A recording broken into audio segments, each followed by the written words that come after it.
아도니아는 반역의 움직임을 본격적으로 시작을 했습니다. 군부 세력으로는 요압을 포섭했고 제사장 종교 세력으로는 아비아다를 자기 세력으로 삼았습니다. 그래서 아버지를 향한 이 반역을 더 본격화하기 위해서 그 세력들은 솔로몬을 뺀 모든 왕자들 그리고 유다 지파를 중심으로 한 정치 세력들을 다 불러 모았습니다. 그들과 함께 제사를 드리고 함께 먹고 마시면서 그들 가운데 이런 외침이 있었습니다. 아비아달 왕은 만세수르하옵소서. 그들 입장에서는 공개적인 선포는 아니지만 그들 입장에서는 지금 아도니아를 왕으로 세우는 즉위식을 거행한 것과 같았죠. 그때 이 사실을 알게 된 나단 선지자가 긴급함을 느끼고 누구를 찾아갔냐면 밧세바를 찾아갔습니다. 이 일이 솔로몬과 관계된 일이며 또 다윗 왕의 자식의 두 번째 반역과 관계된 문제라서 잘못 이야기하면 다윗 왕이 큰 충격을 받을 거라 여겼던 거죠. 왜냐하면 너무나 지금 육체적으로 노쇠해 있었기 때문에 어떻게 하면 조금 더 다윗 왕이 덜 충격을 받으면서도 이 문제를 다윗 왕이 지혜롭게 처리할 수 있도록 하는 걸까? 아마도 고심했을 것입니다. 그래서 아마도 이 문제를 밧세바를 통해서 출발하게 하여야 되겠다라고 나단 선지자는 판단을 내린 것 같습니다. 그래서 밧세바를 찾아가서 논의를 했고 그에게 자신의 생각을 알렸습니다. 그래서 그 계책대로 오늘은 이제 밧세바가 다윗 왕을 찾아가서 이 상황을 알려주게 되는 그런 순간이죠. 사실 밧세바의 입장에서 지금 한시도 지체할 만한 겨를은 없습니다. 왜? 이미 아도니아는 움직이기 시작했기 때문에. 자, 그러면 오늘 본문을 조금 보겠습니다. 15절과 16절입니다. 자, 함께 읽습니다. 15절 16절 시작. 밧세바가 이에 침실에 들어가 왕에게 이르니 왕이 심히 늙었으므로 수넴 여자 아비삭이 시중 들었더라. 밧세바가 몸을 굽혀 왕께 절하니 왕이 이르되 어찌 됨이냐. 자, 나단 선지자를 만난 밧세바는 지체하지 않고 다윗 왕 앞으로 갑니다. 성경은 그때 다윗 왕이 너무 노쇠해서 아비삭의 수종을 받고 있더라 이렇게 기록합니다. 육체적으로 정말 노쇠해 있었고 아비삭의 도움 없이는 무엇 하나도 제대로 할 수 없는 상태였음을 지금 강조해서 드러내 보이고 있는 겁니다. 그 앞에선 밧세바는 몸을 굽혀 절했습니다. 왕 앞에서 몸을 굽혀 절하는 것은 당연한 인사이기는 하지만 지금 왕의 아내인 밧세바가 정식으로 몸을 굽혀 절을 했다라고 하는 것은 단순한 문안 인사가 아니라는 의미가 포함이 됩니다. 공적인 문제를 가지고 아주 중요한 문제를 가지고 지금 공적으로 찾아온 것임을 표현하는 하나의 모습이기도 합니다. 그래서 밧세바가 그렇게 절을 하자 다윗 왕이 이렇게 반응하죠. 어찌 됨이냐. 이 얘기는 무슨 일이기에 이렇게 정식적으로 인사를 하며 찾아온 것이냐라고 묻는 겁니다. 그때 이제 밧세바가 이야기를 시작합니다. 17절부터 19절까지 함께 읽습니다. 시작. 그가 왕께 대답하되 내 주여 왕이 전에 왕의 하나님 여호와를 가리켜 여종에게 맹세하시기를 네 아들 솔로몬이 반드시 나를 이어 왕이 되어 내 왕위에 앉으리라 하셨거늘 이제 아도니아가 왕이 되었어도 내 주 왕은 알지 못하시나이다.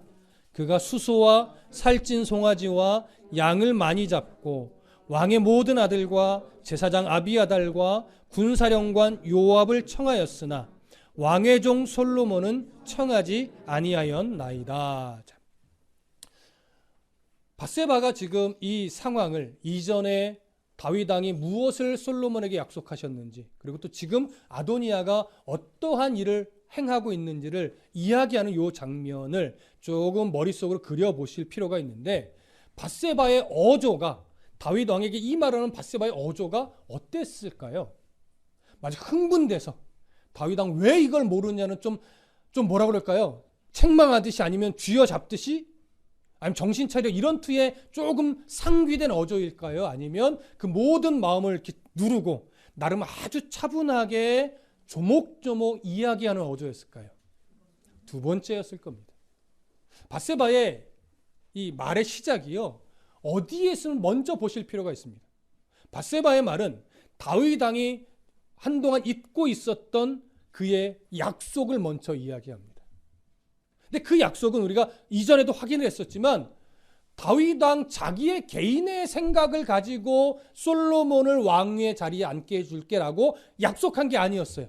전후 상황들, 문맥들을 다 고려해 보면 다윗은 솔로몬을 왕으로 세우는 것이 하나님의 뜻임을 알고 있었습니다. 그래서 그 하나님의 뜻에 따라서 이전에 밧세바에게 너의 아들 솔로몬을 내 다음 왕으로 내가 세워줄게라고 약속, 맹세를 했던 것이죠. 그것을 먼저 기억나게 이야기를 합니다. 그러면서 그런데 지금의 상황이 어떤지를 또 차근차근 설명합니다. 결국 뭡니까? 아도니아가 이미 자기가 왕이 되어서 여러 세력들을 규합했고 그들과 함께 이미 왕이 되었다라고 하는데 이게 어찌된 일입니까? 라고 묻는 거죠. 사실은 밧세바의 속은 뭐예요? 빨리 기억하셔서 왕이 모르는 상태로 이 일이 벌어지고 있으니 이걸 지금 수습해야 됩니다 라고 하는 것이죠. 그렇게 현재의 상황을 아주 차분하게 흥분하지 않고 조목조목 이야기하고 있을 때, 그래서 다윗 왕이 그것을 귀로 충분하게 듣고 어느 정도 이해했을 때 누가 그 순간에 찾아와요? 이제 나단 선지자가 찾아와서 이 부분을 더 확고하게 하는 겁니다. 이전에 나단 선지자가 밧세바에게 이야기했던 그대로죠. 그래서 그 다음 장면을 봅니다.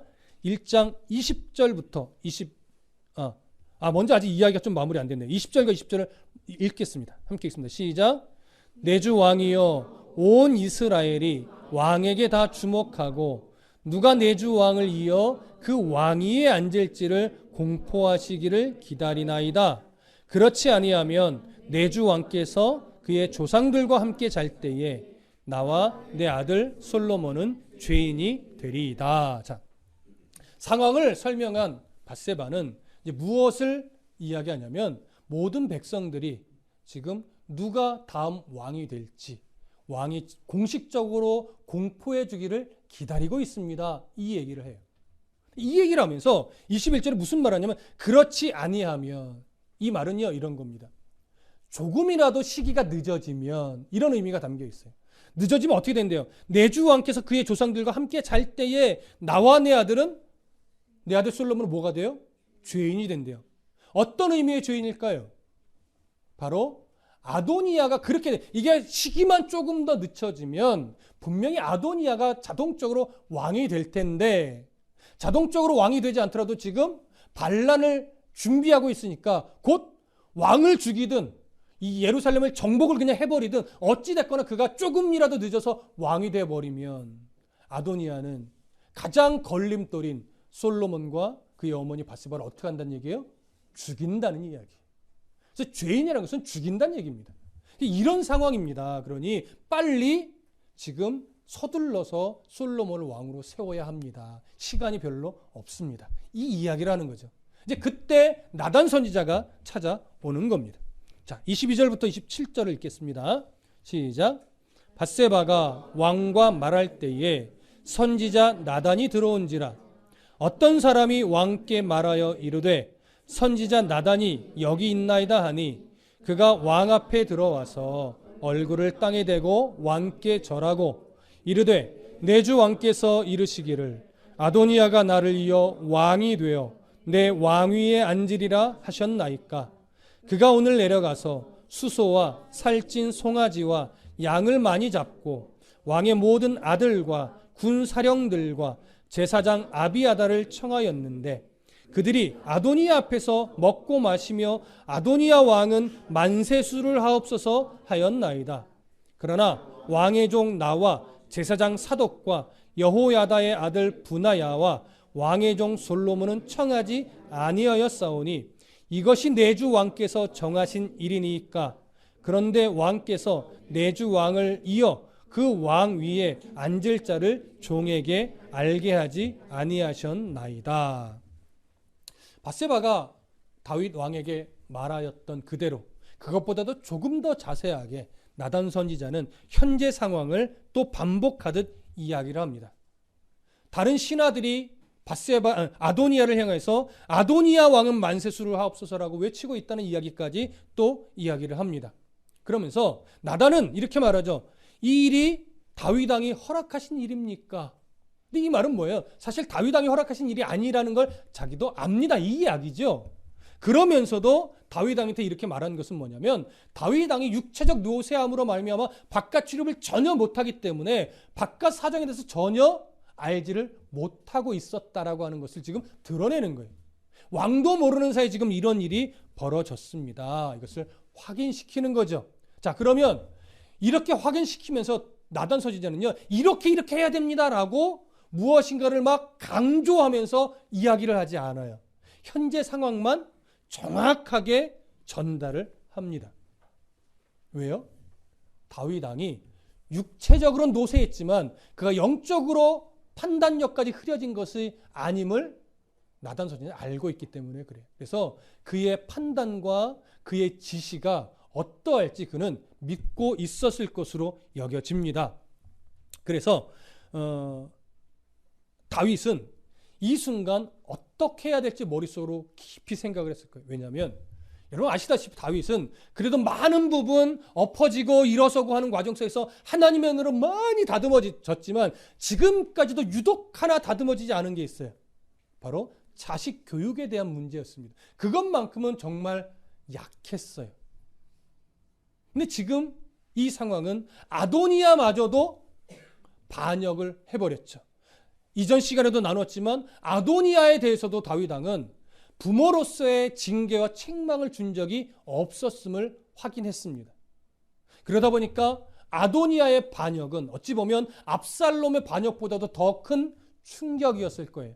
그러니 잠시 동안이라도 이 아들의 반역을 자기가 어떻게 해야 될까 고심했겠죠. 그러나 다윗의 선택은 이전에 압살롬의 사건을 겪으면서 이제는 내 방법으로 이 상황을 정리하지 않고 철저하게 하나님의 뜻, 하나님의 방법으로 이 상황을 정리하리라 다짐한 것 같습니다. 그래서 단호하게 이 일을 앞으로 처리해 가는데 솔로몬을 후계자로 세우는 데 있어서 그래서 망설이지 않고 진행을 합니다.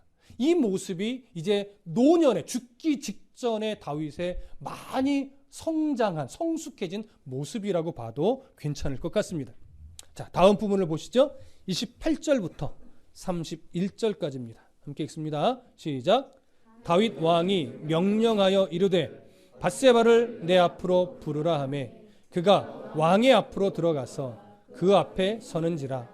왕이 이르되 내 생명을 모든 환난에서 구하신 여호와께서 살아계심을 두고 맹세하노라. 내가 이전에 이스라엘의 하나님 여호와를 가리켜 내게 맹세하여 이르기를 네 아들 솔로몬이 반드시 나를 이어 왕이 되고 나를 대신하여 내 왕위에 앉으리라 하였으니 내가 오늘 그대로 하리라 행하리라. 밧세바가 얼굴을 땅에 대고 절하며 내 주 왕은 만세수를 하옵소서 하니라. 자, 다윗은 먼저 밧세바를 불러서 그의 마음을 안심시킵니다. 걱정하지 마라.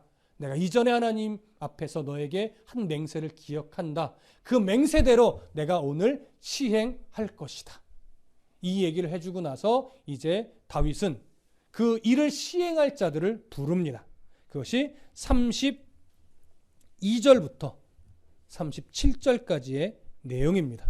32절부터 37절 함께 읽습니다. 시작. 다윗 왕이 이르되 제사장 사독과 선지자 나단과 여호야다의 아들 분하야를 내 앞으로 부르라 하니 그들이 왕 앞에 이른지라. 왕이 그들에게 이르되 너희는 너희 주의 신하들을 데리고 내 아들 솔로몬을 내 노새에 태우고 기혼으로 인도하여 내려가고 거기서 제사장 사독과 선지자 나단은 그에게 기름을 부어 이스라엘 왕으로 삼고 너희는 뿔나파를 불며 솔로몬 왕은 만세수를 하옵소서 하고 그를 따라 올라오라. 그가 와서 내 왕위에 앉아 나를 대신하여 왕이 되리라. 내가 그를 세워 이스라엘과 유다의 통치자로 지명하였느니라. 여호야다의 아들 분하야가 왕께 대답하여 이르되 아멘. 내 주 왕의 하나님 여호와께서도 이렇게 말씀하시기를 원하오며 또 여호와께서 내 주 왕과 함께 계심 같이 솔로몬과 함께 계셔서 그의 왕위를 내 주 다윗 왕의 왕위보다 더 크게 하시기를 원하나이다 하니라. 다윗은 조금은 늦은 감이 있지만 이제 솔로몬을 왕으로 세우기 위해서 누구를 부르냐면 제사장 사독, 그리고 선지자 나단, 그리고 군부 세력인 분하야를 부릅니다. 그리고 다윗은 그 이 세 명 사독과 나단과 분하야에게 정식 절차를 거쳐서 솔로몬을 왕으로 세우라고 명령합니다. 그러면 다윗 왕이 명령한 왕으로 솔로몬을 세우는 정식 절차가 어떻게 되느냐면 첫 번째는 뭡니까? 바로 33절에 있죠.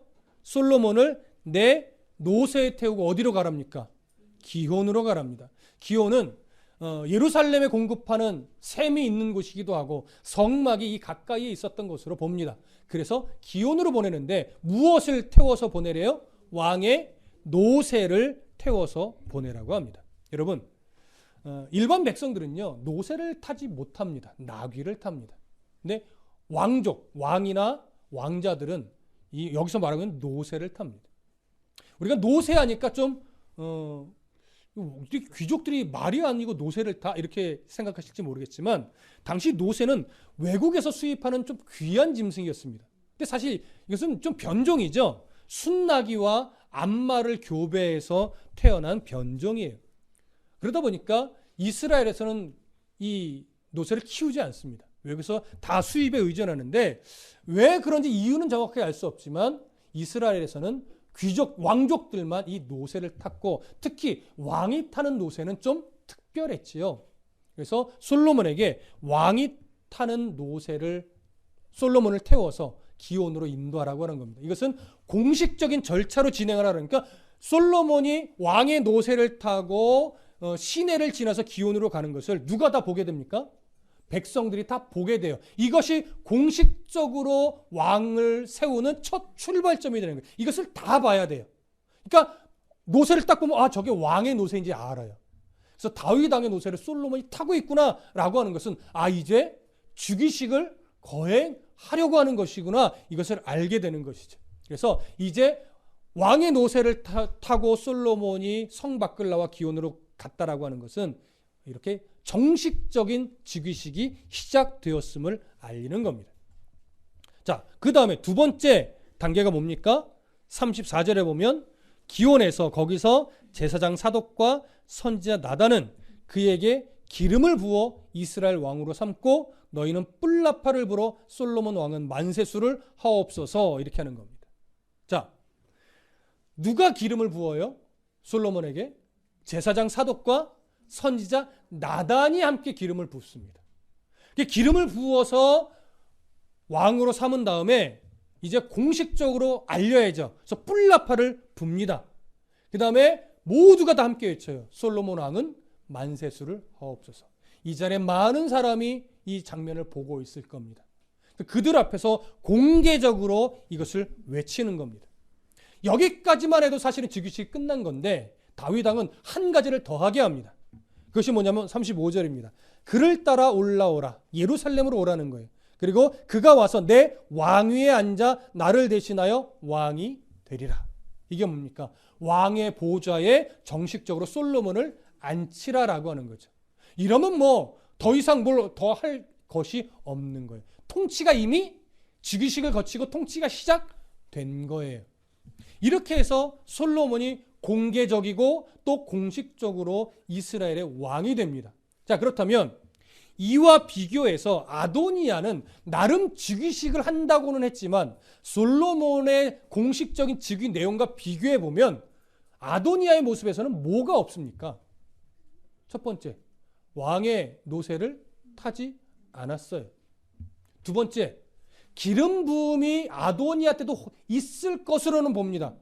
그런데 왕이 세운 제사장도 아니었고 선지자도 함께 있지 않았습니다. 그러니까 선지자의 지지도 받지 못했으며 제사장과 선지자가 하나님의 뜻 안에서 함께 기름을 부어야 했는데 그것이 없었죠. 그 다음에 왕은 만세수를 하옵소서라고 하는 외침은 있었지만 그 이전에 뭐가 없었어요? 뿔나팔로 이것을 알리는 그런 뿔나팔을 부는 행위도 없었습니다. 더군다나 그는 그 상태로는 어디에 와서 앉지 못해요? 왕의 보좌에.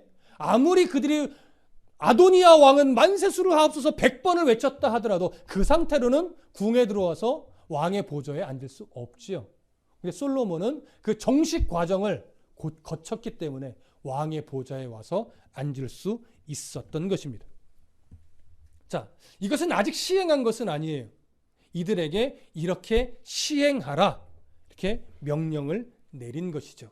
이제 다음 주에는 그것이 시행되어지면서 나머지 솔로몬이 왕이 되는 장면까지 우리가 정리할 텐데, 오늘 우리가 여기까지의 내용에서 나누고 싶은 것은 뭐냐면, 밧세바도 그렇고 나단도 그렇고 다윗 왕도 그렇고 이런 위기의 상황이 딱 벌어졌을 때 무엇을 우선적으로 생각했는가입니다. 문제다 이렇게 하지도 않고 그들과 똑같은 방식으로 무력으로 대항하지도 않았습니다. 이 모든 것을 정리하는, 바르게 잡는 최선의 방법이 무엇이라는 것을 이들은 알고 있었던 거예요. 하나님의 뜻대로, 하나님의 방법으로 진행하는 것임을 이들은 알고 있었던 거예요. 그래서 밧세바나 나단을 보면 다윗 왕에게 강조하는 것이 무엇이냐면, 먼저 그들에게 빨리 군사를 보내서 제압하십시오, 이것을 이야기하지 않고 하나님의 약속이 무엇이었는지, 하나님의 뜻이 무엇이었는지, 다윗 왕이 하나님의 뜻 안에서 무엇을 맹세했었는지 그것을 먼저 기억나게 알려주는 것이었어요. 그랬더니 다윗 왕이 그것을 분명하게 기억을 하고 나서 하나님의 뜻 안에서 내가 어떻게 이 상황을 정리를 해야 하나님의 뜻이 바르게 설 수 있을까, 이 고민을 하면서 다윗 왕은 큰 무력의 충돌 없이 솔로몬을 왕으로 세울 수 있는 현명한 판단을 내리고 그 명령을 신하들에게 내렸던 겁니다. 여러분, 이러한 분별력과 이러한 지혜는 우리에게 절실합니다. 세상을 살아가는 우리 각자에게도 모든 삶의 상황을 대할 때마다 내 혈기나 내 방법이 앞서기 전에 어떻게 하는 것이 하나님의 뜻에 부합한 선택이며 판단이며 방법이겠습니까? 이것을 구하고 물으며 그러기 위해서 애쓰는 이 태도의 모습은 우리에게 절실합니다. 대부분은 사실 압니다. 하나님이 뭘 원하시는지. 그런데 정말 헛갈리는 경우도 있음을 합니다. 그래서 늘 우리가 묻고 구해야 되는데, 놀랍게도 하나님은요, 우리가 이런 간절함을 가지고 묻고 또 물을 때 하나님은 거의 응답하지 않습니다. 그게 참 놀랍죠? 근데 여러분, 하나님이 보편적으로 왜 우리가 이 하나님의 방법이 뭡니까? 하나님의 뜻이 뭡니까? 묻고 또 물을 때 하나님은 외면하시듯이 왜 말씀을 잘 안 해주실까요? 특별한 경우는 마음에 울림이 있을 때도 있죠. 이거야 라고 내가 먼저 생각하게 되는 경우도 있죠. 근데 많은 부분은요, 하나님은 그냥 가만히 계셔요. 집안에 나이 많으신 어른들이 뭐라고 물어보면 그냥 가만히 계시듯이 하나님도 가만히 계실 때가 참 많아요. 여러분, 왜 그런지 아십니까? 고민하고 또 고민하고 또 고민하는 우리를 대견하게 보시는 거예요. 그 다음에 하나님은요, 그 고민을 너희가 진심으로 해왔다면 뭐든지 선택하라 이거예요. 왜요? 네 선택을 내가 응원할 거니까. 네 선택에 내가 함께 할 거니까. 혹여나 정말 잘못된 선택을 하면 내가 교정시켜 줄 거니까 걱정하지 말고 뭐 하라는 거예요. 그렇게 고민했으면, 네가 하나님 중심으로 판단하고 선택하려고 고민을 거듭해서 또 고민했으면 이젠 네가 선택해서 가보라는 거예요. 내가 뭐 할 거니까. 응원하고 돕고 지켜갈 테니까. 여러분, 이것은요, 어디에서 드러나냐면 달란트에 비해서 정확하게 드러납니다. 여러분, 달란트, 1달란트 받은 사람, 5달란트 받은 사람, 10달란트인가요? 받은 사람 있었죠. 여러분, 달란트라는 액수는 엄청난 액수이긴 합니다. 그런데 5달란트와 10달란트 받은 사람들은 나름 그것이 주인이 이것 갖고 장사해라. 이문을 남기라 이렇게 말하지 않았어요. 장사해라 이렇게만 했어요. 그리고 멀리 갔다 왔는데 나머지 5달란트 연락했더니 장사해서 뭐 했어요? 이문을 남겼죠. 많이 남겼다고 많이 칭찬한 것이 아니라 둘 다 똑같이 어떻게 했어요? 똑같이 칭찬을 받았어요. 야, 넌 대단히 많이 남겼다. 너 진짜 태고다. 야, 넌 요것밖에 못 남겼구나. 그래도 잘했다. 이렇게 하지 않았어요. 똑같이 칭찬했습니다. 근데 1달란트 받은 사람은 그것을 장사하지 않고 뭐 했어요? 땅에 묻어뒀어요. 그래서 주인이 오니까 내가 주인은 심지 않은 데서 거두시는 분이 아닌 줄 알고 그것을 그냥 땅에 묻어서 그대로 있으면 내가 한 푼도 잃어버리지 않았습니다 하면서 그냥 그대로 받은 거 그대로 감춰뒀던 거 그대로 꺼내서 어떻게 해요? 주인한테 드렸죠. 그럴 때 주인이 뭐라고 합니까? 악하고 게으른 종이라고 책망했어요. 여러분 이거 잘 아셔야 돼요. 왜 책망하셨을까요? 주인이 이문을 남기지 않아서? 그거 아니란 말이에요. 장사를 하면 손해볼 수도 있고 다 잃어버릴 수도 있죠. 그 주인이 책망한 것은 이문을 안 남겨서가 아니에요. 주인은 그냥 너를 믿고 네가 이것으로 남기든지 손해보든지 너에게 장사라고 했으면 주인을 믿고 뭐 하는 거예요? 그냥 장사를 하면 되는 거예요. 주인은 손해보고 다 잃어버렸어도 뭐 했을까요? 칭찬해요. 왜? 주인을 믿고 주인의 명령대로 장사를 했으니까. 이득을 많이 남겼다고 더 칭찬받는 것도 아니고 손해봤다고 책망받는 것도 아니에요. 손해봤어도 똑같이 칭찬했을 거예요. 네가 나를 믿고 장사하다가 이렇게 어려움을 겪고 손해를 봤구나. 괜찮아. 내가 맡긴 거니까 괜찮아. 이러신다고요. 그러니까 그 1달란트 받은 자의 책망은 주인을 믿지 못하고 일하지 않고 감춰뒀다라고 하는 거예요.